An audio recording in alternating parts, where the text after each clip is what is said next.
வெண்முரசு. மாமலர் 11. வாசிப்பது சந்தீப். 11.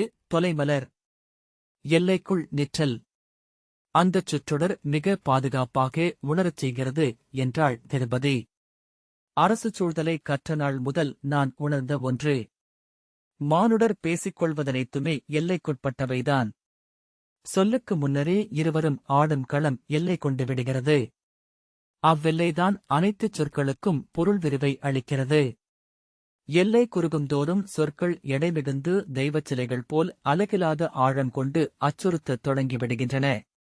சொற்களைக் கொண்டு ஒரு நுண்ணிய களமாடலைத்தான் அரசவைகளில் நிகழ்த்துகிறோம். பீமன் எல்லா இடமும் எங்குமிருக்கும் அரசனின் அவைதான் என்பர் முனிவர் என்று நகைத்தான். அவளும் உடன் நகைத்தாள். அதன்பின் அவள் சொற்கள் மேலும் இயல்பாக ஒலிக்கலாயின. காம்பிலியத்தில் வாழ்கையில் பாரத வருஷத்தின் சக்கரவர்த்தினியாக அல்லாது வேறு வகையிலும் நான் என்னை உணரவில்லை. அதற்கென்று ஒவ்வொரு நாளும் திட்டமிட்டேன். நான் கற்றதெல்லாம் அதற்காகவே. நிகரற்ற பெருநகரம் ஒன்றை எனக்கென உருவகித்தேன். அதை சோத்ராகிகளுடன் பல ஆண்டுகாலம் சூழ்ந்து வரைபடத்தில் எழுப்பினேன். அக்கனவை கையில் வைத்தபடி என் எண்ணங்களுக்கு ஊர்தியாகும் கணவனைக் குறித்து மட்டுமே எண்ணிக்கொண்டிருந்தேன். அவன் எனக்கு இணையாக பாரத வருஷத்தின் அரியணை அமர்பவன். பிரித்தொன்றையும் நான் எண்ணவில்லை என்று நானே நம்பியிருந்தேன். அவ்வாறல்ல என்று நானறிந்த ஒரு தருணம் வந்தது. பீமன் ஆம், புரிகிறது என்றான். அவள் அதை சொல்ல வேண்டாமே என அவன் எண்ணியது உடலில் ஒரு மிக மெல்லிய அசைவென வெளிப்பட்டது. ஆனால் அவள் தடையின்றி சொல்லூரும் உளங்கொண்டிருந்தாள். பெண் என்று மட்டும் நின்றிருக்கும் ஒரு தருணம். அதனுடன் இந்த மனம் இணைந்து கொண்டுள்ளது என இப்போது உணர்கிறேன். இதை அப்போது நினைவு கூர்ந்தேனா என்று தெரியவில்லை. ஆனால் உள்ளத்தில் இணைந்து விட்டிருப்பது பின்னர் ஒரு நாள் தெரிந்தது. உள்ளே ஒரு சிலந்தி ஒவ்வொன்றையும் தாவித் தாவி மெல்லிய நூலால் இணைத்துக் கொண்டே இருக்கிறது என்றாள். மீண்டும் வெளியே விழிநோக்க இத்தனை நாட்களுக்குப் பின் மீண்டும் அந்த மனம் இங்கு வந்துள்ளது. இப்போது அந்த மனத்தை என் மூக்கு உண்மையிலேயே உணர்கிறது. எங்கெங்கோ விழுந்து கிடக்கிறது அந்த மலர் என்றாள். இங்கா என்றான் பீமன். ஆம், அந்த மனத்தை தேடித்தான் இங்கு வந்தேன். இங்கு அமர்ந்த பிறகு மிகத் தெளிவாகவே உணர்கிறேன். இங்குதான் விழுந்து கிடக்கிறது அந்த நறுமணம். பீமன் சுற்றிலும் நோக்கியபடி கல்யாண சௌகந்திகமா என குரலில் ஏளனம் எழக் கேட்டான். அவள் தலையசைத்தாள். அவன் எழுந்து, சரி, இங்குள்ள அனைத்து உதிர்ந்த மலர்களையும் சேர்த்து தருகிறேன். அந்த மலரை எடுத்து எனக்குக் காட்டு என்றான். இச்சோலையில் இப்போது பல்லாயிரம் மலர்கள் விரிந்து உதிர்ந்துள்ளன. அத்தனை உதிர்ந்த மலர்கள் நடுவே அந்த மலரை என்னால் பிரித்தறிய முடியாது என்றாள் அவள். ஏன் என்றான். தெரியவில்லை. எந்த மலரை முகர்ந்தாலும் அந்த மலரின் மணமே இப்போது தெரியும். அவன் பிறகெப்படி அதை கண்டடைவது என்றான். அவள் இதழ்கள் நடுவே பல்வரிசையின் கீழ்நுனி தெரிய புன்னகைத்து, என் மூக்கு அறியும் நறுமணத்தை நீங்களும் உணர்ந்தால் போதும் என்றாள். அதே புன்னகையுடன் அவன், அதற்கு உன் கனவுக்குள் நான் வரவேண்டும் என்றான். அதை உங்களுக்குள் எழுப்ப முடியுமென்று எண்ணித்தான் இத்தனை சொற்கள். இத்தகைய நேரடி உணர்வுகளைச் சொல்வதில் அணிகளும் உவமைகளும் எத்தனை பொருளற்றவை என தோன்றுகிறது. இதற்கு அப்பால் சொல்வதற்கு ஒன்றுமில்லை. நான் இந்த நறுமணத்தை, அல்லது இதைப் போன்ற எதையோ ஒன்றை எங்கெல்லாம் அறிந்தேன் என்று மட்டும் சொல்கிறேன். பீமன் மீண்டும் அமர்ந்து, சொல் என்றான். என்ன விளையாட்டு இது என ஒரு கணம் சலிப்புற்றான். எழுந்து காட்டுக்குள் சென்றுவிட வேண்டுமென அகம்பிழைய அதை கடந்தான். அவள் சொல்லப்போவதைத்தான் விரும்ப முடியாதென்று முன்னரே உள்ளம் அறிந்தது எப்படி? நீங்கள் விழையாததை சொல்லாமலிருக்கலாமென எண்ணினேன். ஆனால் அதைச் சொல்லவே என் நெஞ்சு தாவுகிறது என்றாள். பீமன் இம் என்றான். எந்தப் பெண்ணும் கணவனுக்கு அதன் ஒரு சிறுநுனியைக் காட்டியிருப்பாள், இல்லையா என்றாள் அவள். அறியாது அவள் விழிகளில் விழிதொட்டு, என்ன என்றான் பீமன். உடனே புரிந்து கொண்டு அப்பால் நோக்கினான். ஆனால் அவன் உடல் விழியாயிற்று. அது அவள் அவனைக் கடந்து செல்லும் ஒரு தருணம். தன்னில் ஒன்று எப்போதும் மிஞ்சியிருக்கிறது என்று சொல்லவே பெண் விழைவாள் என்று அவள் சொன்னாள். அவன் இவள் தன்னிடம் எதிர்பார்ப்பதென்ன என்று எண்ணினான். அதைதான் அழிக்கலாகாது. ஆனால் அனைத்தையும் அறிந்தும் ஆட உளங்குவியாதவன்தான் என மறுகணம் உணர்ந்தான். என் மனத்த நேர்ப்புக்கு முந்தைய நாள் ஐங்குழல் அன்னையரின் ஆலயத்தில் தொழச் சென்றபோது ஒருவரை சந்தித்தேன். நாராயணியின் ஆலயத்தில் பீமன் அவள் சொல்வதற்காக விழி செலுத்தி அமர்ந்திருந்தான். கரிய ஒளி கொண்ட நெடிய உடல், மார்பில் கட்டப்பட்ட கைகள், இளநகைப்பின் ஒளி கொண்ட கண்கள், அருகே பேரிடலரான தோழர் என அவள் தொடர்ந்தாள். அவன் புரிந்து கொண்டான என அவள் ஐயுறுகிறாளா என எண்ணிய பீமன் ஆம் என்றான். அவள் அக்குரலை கேட்டதாகவே தெரியவில்லை. பின்னர் ஒருவனை வாளுருவி வெட்டும் பொருட்டு சென்றேன். அன்றுமின்றும் அவனுக்கிணையாக நான் எவரையும் வெறுத்ததில்லை. ஆனால் என் நிலையிலும் அவனை என்னால் கொல்ல முடியாதென்று அறிந்து உடைந்து அமர்ந்து அழுதேன். இறுதி விம்மலுடன் அவ்வழுகை முடிந்தபோது உள்ளம் மலர்ந்து அந்த மனத்தை உணர்ந்தேன். பீமன் தலையசைத்தான். அவன் என் களித்தோழன், இரண்டாமவரே என்றாள். அவன் மைந்தன் அவ்வளவில் பிறந்து என்னுடன் ஆடத் தொடங்கியதும் அவன் மேலும் இனியவனாக ஆனான். நிலையற்று ஒன்றோடொன்று பின்னி உரசிக் கொண்டிருந்த அவள் விரல்கள் நடக்கும் தேளின் கால்களும் கொடுக்குகளும் போல அசைவதாக அவன் நினைத்தான். அந்த எண்ணத்தை உணர்ந்ததும் புன்னகை எழுந்தது. கவிஞர்களைப் போல நல்ல ஒப்பனைகள் தனக்கு தோன்றவே போவதில்லை போலும். அவன் முகத்தில் விரியவில்லை என்றாலும் அப்புன்னகையை உணர்ந்து அவள் திரும்பி நோக்கினாள். பின்னர் இயல்பாக அவ்வுணர்ச்சிகளுக்குள் இழுக்கப்பட்டு பேசலானாள். பின்னர் ஒருமுறை மூத்தோரும் கற்றோரும் அரசரும் குலத்தோரும் கூடிய அவை மன்றில் நான் நின்றேன். நான் சூடிய ஆணவங்கள் அனைத்தும் களையப்பட்டு சிரித்து வெறுமை கொண்டேன். பாண்டவரே, அன்று என் உள்ளம் வேறெதையும் எண்ணவில்லை. என் உடல் என்றே பதறியது. இங்கு பெண் என்பவள் வெறும் உடல் மட்டுமே என்று அன்று உணர்ந்தேன். புடவியில் எந்த ஆணும் அவளுக்கு காப்பல்ல என்று அப்போது அறிந்தேன். அவள் குரல் அத்தனை இயல்பாக ஒலித்தமையால் அவன் திரும்பி அவளை நோக்கினான். அவள் கன்னவளைவுகளில் கழுத்தின் நிகழ்கோட்டில் வானொலி விளிம்பு தெரிந்தது. ஒரு சொல்விளையாட்டினூடாக அவள் வெளிப்பட இடமளித்து விட்டோம் என அவன் அறிந்தான். அவ்வுடைவு எளிதல்ல, எப்பெண்ணுக்கும் அது முழு இறப்பே என்றாள். எப்படியோ பிறந்த கணம் முதல் ஆணின் அன்புக்கும் கொஞ்சலுக்கும் உரியவளாக, ஆணின் கைகளால் வேலிகட்டி காக்கப்படுபவாக, ஆணை கொழுகொம்பென பற்றி ஏறுபவளாகத்தான் பெண் இங்கு வளர்கிறாள். பாண்டவரே, அது ஐவரும் இறந்த நாள். திருஷ்டத்யும்னன் இறந்த நாள். துருபதன் இறந்த நாள். 5 மைந்தர்கள் பொருளிழந்த நாள். நெஞ்சில் நிறைந்த ஆழிவண்ணன் மறைந்த நாள். அதிலிருந்து மீள எனக்கு நெடுநாட்களாயிற்று. ஆனால் அவ்வாறு மீண்ட பின்னரே நான் என எஞ்சினேன். நான் என நிறைவுடன் உணரலானேன். இக்காட்டுக்குள் வருவது வரை என்னுள் நானே ஒடுங்கி புற உலகை முற்றிலும் தவிர்த்து உள்ளோடும் எண்ணங்களை மட்டுமே ஓயாது அலைந்து கொண்டிருந்தேன். சிடுக்கவிழ்க்க முனைந்து சலித்து விரல்கள் மேலும் மேலுமென முடிச்சுகளைப் போடுவதை உணர்ந்து அதை முற்றிலுமாக கைவிட்டேன். எஞ்சியது சமைப்பதும் தூய்மை செய்வதும் மட்டுமே.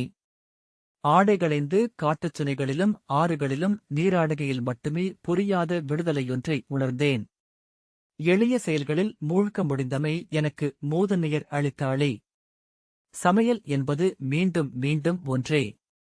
தூய்மை செய்வது அதனிலும் எளிது. ஆனால் இச்செயல்களினூடாக என்னை நான் மாற்றிக் கொண்டு விட்டதை மெல்ல அறிந்தேன். வெறும் அடுமனை பெண் பெரிதொன்றுமல்லாது இருத்தல். அவ்விடுதலையை கொண்டாடத் தொடங்கினேன். விழித்தெழுகையில் அன்று எதை சமைப்பது என்பதைப் பற்றியன்றி பிரிதொன்றையும் எண்ண வேண்டாம் என்றிருக்கும் நிலை. இதுவே நிறைவு. இது என்னை கனியச் செய்யும் என எண்ணியிருந்தேன் என்றாள் திருபதி. ஆனால் இக்கனவு என்னை மீண்டும் வந்து தொட்டுள்ளது. ஏன் என்று தெரியவில்லை. அனைத்தும் குலைந்துவிட்டன. மீண்டும் ஒரு தொடக்கம் போல அவள் குனிந்து நோக்கி, அந்த மலர் இங்கெங்கோ அது விழுந்து கிடக்கிறது. விண்ணிலிருந்து விழுந்திருக்கிறது என்றாள். இதுவும் ஒரு உளமயக்குதான் தேவி என்றான் பீமன். எளிய அடமனைப் பெண் என உன்னை ஆக்கிக் கொண்டு நீ அடையும் விடுதலைக்கு ஓர் எல்லை உள்ளது. அவ்வெல்லையை அடைந்தபின் உன் ஆழத்துறையும் ஆணவத்தில் விரல் படுகிறது, அது விழித்துக் கொள்கிறது. இல்லை, நான் வேறு என்கிறது. எல்லைக்கப்பால் பிறிதொன்று என உள்ளம் தேடுகிறது. எளிய மானுடராக இப்புவியில் பிறப்பவர்கள் மட்டுமே எளியராக வாழ முடியும். பிறிதொன்றெனப் பிறந்த எவரும் தங்களை உதிர்க்க முடியாது. மிகச் சிலரால் முடியலாம், அதைத்தான் தவம் என்று சொல்கிறார்கள் போலும். துறந்திறங்குபவர்களில் 1000 பேர்களில் ஒருவர் மட்டுமே அமர முடிகிறது. அமர்ந்தவர்களில் 1000 பேர்களில் ஒருவர் மட்டுமே அங்கு நிலைக்க முடிகிறது என்று பீமன் தொடர்ந்தான். பார்த்தாயல்லவா, மூத்தவரும் இளையவனும் தேடிச் சென்று அடைந்தபின் திரும்பி வந்து அமைந்துள்ளார்கள். வென்றதெல்லாம் இப்புவிக்குரியவை என்றால் சென்றதன் பொருள்தான் என்ன? அவள் அவன் சொற்களை கேட்காமல் தன் உள ஒழுக்கை தொடர்ந்து சென்றாள். அந்த மனம் நான் உங்களுடன் இருக்கும்போது மட்டும் ஏன் வந்தது? அதைத்தான் எண்ணிக்கொண்டிருக்கிறேன். உங்கள் கைகளின் எடை என் மேல் இருப்பதை எப்போதும் விரும்புவேன். இன்று விழித்துக் கொண்ட பின்னும் உங்கள் துயிலோசையுடன் இணைந்து அந்த மனம் எனக்குத் தெரிந்தது. உங்கள் கையிலிருந்து நழுவி நான் எழுந்தபோது ஒரு கணம் அது உங்கள் மனம் என்றுணர்ந்தேன். படிகளில் இறங்கி வரும்போது அந்த மனத்தை நான் முன்பு அறிந்திருக்கிறேன் என்று தோன்றியது. முன்பு எப்போதோ உங்கள் மனமாக அதை அறிந்திருக்கிறேன். எப்போது என நான் மீள மீள கேட்டுக்கொண்டேன். முன்பு என்னை நீங்கள் காம்பிலிய நகரின் தெருக்களினூடாக தேரில் வைத்து இழுத்துச் சென்றபோது, உங்கள் தோளிலேறி நான் கங்கையில் நீந்திக் கழித்தபோது தெரியவில்லை. அதையெல்லாம் இணைத்துக் கொள்ள விழைகிறேனா? உள்ளத்தை பின்தொடர்வது புகையைப் பற்ற முயல்வது போல, பீமன், இங்கிருந்து அவற்றை எண்ணிக்கொண்டாயா என்றான். ஆம், ஒவ்வொரு கணமாக எண்ணி கோத்துக் கொண்டேன். ஆனால் என் அறிவுக்குத் தெரிகிறது, என் உள்ளாழத்தின் நுண்ணிகழ்வு ஒருபோதும் உங்களுக்கென இருந்ததில்லை. அனைத்தையும் களைந்திட்டு மீறி வந்து களியாடுகையில் ஒரு துணை மட்டுமே நீங்கள். இன்று உங்களுக்காகவே நிறைந்திருக்கிறேன் பாண்டவரே. நான் அதை எப்படி உங்களுக்கு சொல்வது? எத்தனை சொன்ன பிறகும் சொல்லப்படாமல் அங்கேயே இருக்கிறதே என்றாள். சட்டென்று அவள் உதடுகளை அழுத்திக் கொண்டு விம்மலை அடக்கினாள். மெல்லிய ஓசை எழ பீமன் அவள் கைகளை தொட்டான். நான் என்ன செய்வது தேவி? நான் அழிப்பதற்கு என்ன உள்ளது? உயிர் எனில் இக்கணம் பிறிதொரு எண்ணமில்லாமல் அதை அழிப்பேன் என்றான். அவள் தன் இருகைகளாலும் அவன் கைகளைப் பற்றி பொத்தி வைத்துக் கொண்டாள். ஆம், நான் அதை அறிவேன். அன்று சிந்து மன்னனை இழுத்து வந்தபோது பிறர் விழிகள் எதிலும் இல்லாத ஒன்று உங்கள் விழிகளில் இருந்தது. அது பெரும் சினம். பிறித ஒன்றுக்குமன்றி எனக்கென மட்டுமே எழுந்த சினம். பாண்டவரே, அக்கணம் நீங்கள் எனக்குரியவரானீர். இனி எனக்கு பிறிதவரும் கணவர் அல்ல. தன் உள்ளம் ஏன் பொங்கி எழவில்லை என அவன் வியந்தான். அத்தனை நேரிச்சங்களிலும் அலையடங்கி விடுகின்றன எண்ணங்கள். அப்பாலென விலகி நின்று நோக்குகின்றது தன்னிலை. அன்று அவன் பொருட்டு என் உளம் இறங்கியது. ஆனால் இரவு துயில்கையில் உங்கள் விழிகள் மட்டுமே நெஞ்சில் எஞ்சியிருந்தது. அதிலிருந்த அனலை பேறுவகையுடன் மீள மீள என் விழிக்குள் தீட்டிக் கொண்டேன்.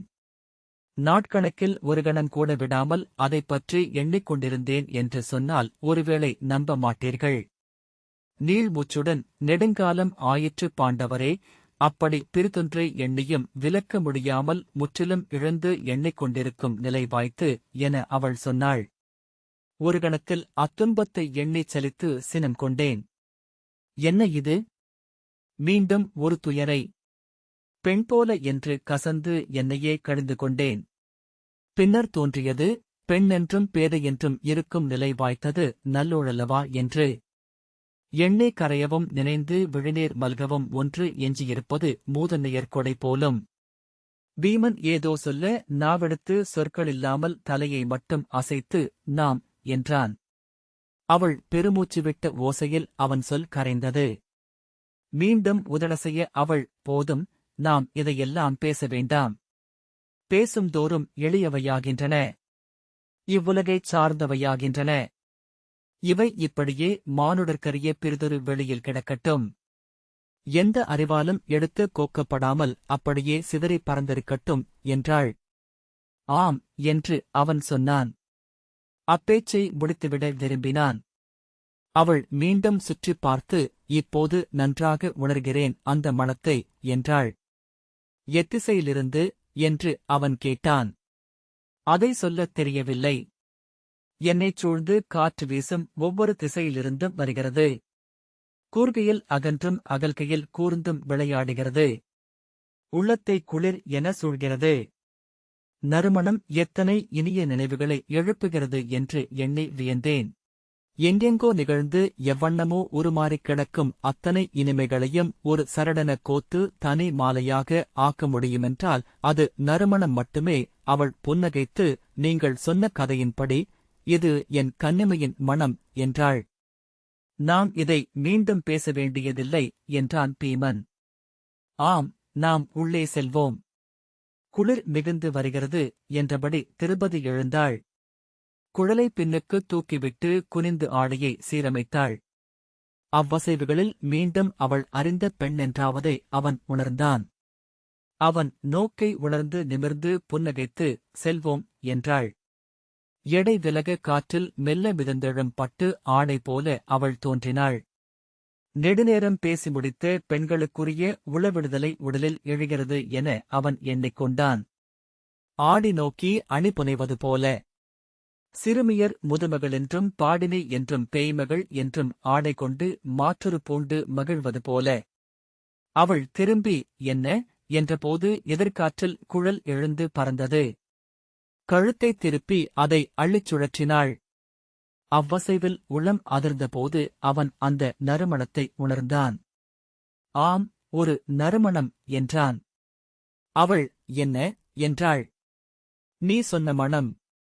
நான் இதுவரை அறியாத ஒரு மணம் என்றபடி அவன் எழுந்தான். நீ சொன்னது உண்மை. இங்கு ஏதோ மலர் விழுந்திருக்கிறது.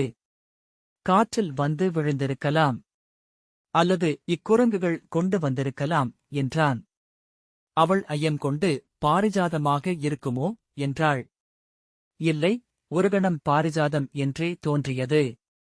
ஆனால் அதற்கு இத்தனை எரிமணம் இல்லை. செண்பகம் என்று எண்ணினால் அதுவே தோன்றுகிறது. ஆனால் இது நான் அறிந்திராத மணம் என்றான் பீமன். எங்கிருந்து என்று அவள் ஐயம் விலகாத குரலில் கேட்டாள்.